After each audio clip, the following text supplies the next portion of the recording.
Joining me now is Forbes contributor Ben Koltun. Ben, I appreciate you coming back on. Thanks, Brittany, for having me. I want to talk with you about the latest when it comes to the debt ceiling negotiations. House Republicans just this week passed the Limit, Save, Grow Act of 2023. First, before we begin, can you break down what is in the bill? Sure. So House Speaker Kevin McCarthy, working with his leadership team and a lot of different members of the Republican caucus, passed the Limit, Save, Grow Act. Now, this raises the debt ceiling by about 1.5 trillion or extending it until the end of March of next year. And in return for that, they have about $4.8 trillion in cuts to the deficit over the next decade. Now, a bulk of that is on discretionary spending.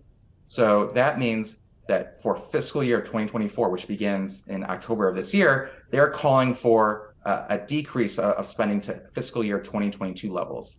And then from there, they want to cap spending for each year at 1%. Now, beyond that, there's a lot of other kind of grab bag priorities for Republicans in this bill. This includes work requirements for Medicaid and stronger work requirements for programs like food stamps and other welfare benefits. It includes their primary energy legislation, H.R. 1, which includes things like permitting reform. They want to try to reduce regulations and require that Congress has a say on major regulations. And they also have a repeal of President Biden's student loan debt relief executive actions. And then the final thing is they are trying to repeal many elements of the Democrats' Inflation Reduction Act, particularly some of the clean energy provisions. So this is kind of what's in this pretty substantial package to help raise the debt ceiling and get the votes from Republicans in the House. This just squeaked by in the House. Republicans voted for it. Not a single Democrat voted for this. 4 Republicans actually voted with Democrats against this. But Senate Majority Leader Chuck Schumer did not mince words and said this bill was dead on arrival when it gets to the Senate. And some Democrats even went so far as to say this was basically a ransom note from the GOP. So where do negotiations go from here? Yes, there seems to be an intractable impasse right now in the debt ceiling negotiations. House Republicans, with passing the Limit, Save, Grow Act, are saying there's no legislation, there's no clean debt ceiling bill that could pass the House. Democrats, meanwhile, are saying there's only a clean debt ceiling bill is the only thing that can pass the House. And then the White House is publicly shooting down any executive actions that can be taken on the debt ceiling. So from kind of bird's eye view, it seems like things are at an impasse. But it's a positive development, I think, that we saw for McCarthy be able to cobble together a slim majority to pass something, because this moves the process forward. And in many things in Washington, D.C., a lot of times there are public fights, but then there's a catalyst to get them to really talk and try to negotiate. And so this is one catalyst that puts the ball in the Democrats' court. And while Democrats are currently saying, no, we are not going to negotiate over the debt ceiling, there will be some further talks. And I think that's a positive development. And the goal for any negotiated outcome on the debt ceiling is for both sides to be able to declare victory. And that's still very much TBD on whether that can happen. But the goal here is that President Biden and Democrats are talking about a budget deal with an ancillary add of the debt ceiling, whereas Republicans are trying to come up with a debt ceiling deal with an ancillary add of the budget. And whether these two sides can come together and find a way to kind of bridge the bid-ask spread right now, which is pretty vast, it's still up in the air. But this moves the process forward, I think, for people in Wall Street and people in D.C. just to watch how these dynamics unfold, moving forward as the X date nears.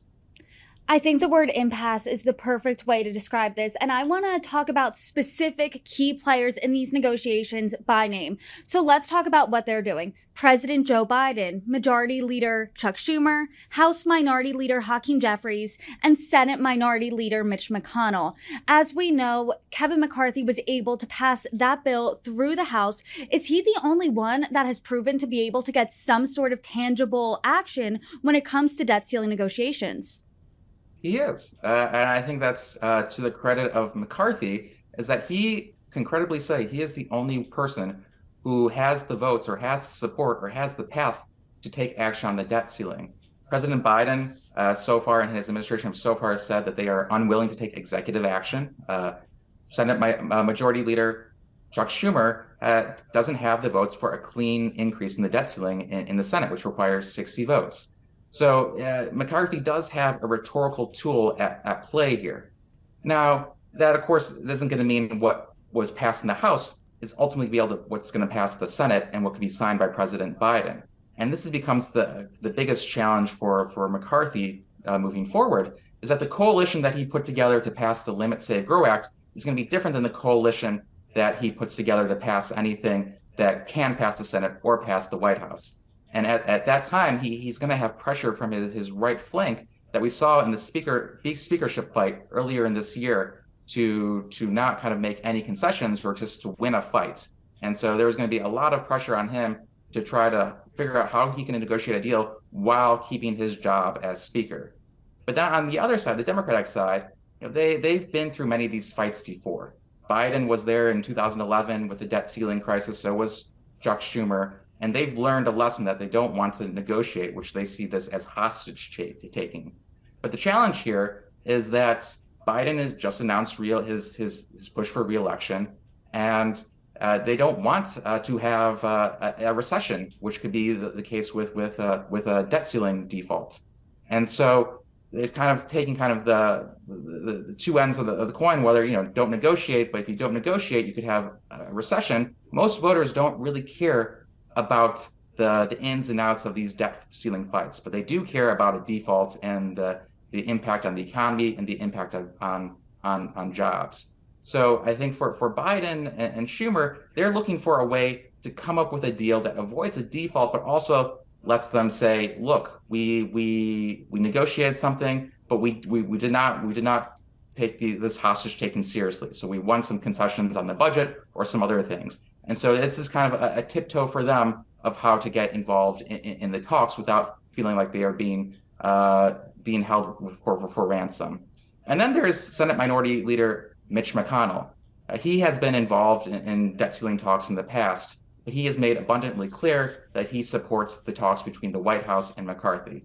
And while McConnell was someone who was involved in talks in the past, he knows that he really doesn't have the power to come with a deal for something that can then pass the more conservative House. And so he's just trying to take a back seat, and he's not quite yet dipping his oar in the water, although that is something that could happen if talks break down and there is a real desire, at least by some moderate Republicans or some Senate Republicans, to reach a deal with Biden.